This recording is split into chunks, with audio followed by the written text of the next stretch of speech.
Ready to move in premium triplex villas at Kollur APR Projects. ఎన్నికల వేళ ఏపీలో వలసల వరద కొనసాగుతోంది. గుంటూరులో భారీ ఎత్తున వైసీపీ నుంచి టీడీపీలో చేరికలు జరిగాయి. గుంటూరు మాజీ ఎమ్మెల్యే షేక్ నంబూర్ సుబానీ, మాజీ డిప్యూటీ మేయర్ గౌస్ బాషా, టీడీపీ జాతీయ కార్యదర్శి లోకేష్ సమక్షంలో టీడీపీ తీర్థం పుచ్చుకున్నారు. టీడీపీ నేత భరత్ రెడ్డి కారులో వెళ్లిన ఎక్స్ ఎమ్మెల్యే షేక్ నంబూర్ బాషా దాదాపు 500 మంది సహచరులతో కలిసి టీడీపీలో చేరారు.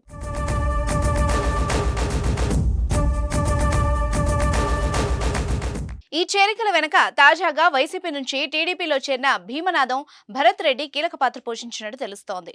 కొన్నాళ్లు వైసీపీలో కీలక స్థాయిలో పనిచేసిన భరత్ రెడ్డి ఎన్నికల షెడ్యూల్ కు ముందు నారా లోకేష్ సమక్షంలో టీడీపీలో చేరారు. గుంటూరు జిల్లాలో భరత్ రెడ్డి కీలకమైన నాయకుడిగా ఉన్నారు.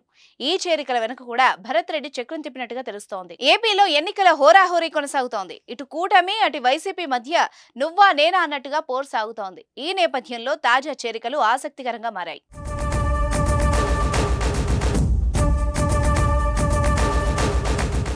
సుమన్ టీవీలో మీ పర్సనల్ అండ్ బిజినెస్ ప్రమోషన్స్ కోసం కింది నెంబర్కి కాంటాక్ట్ చేయండి.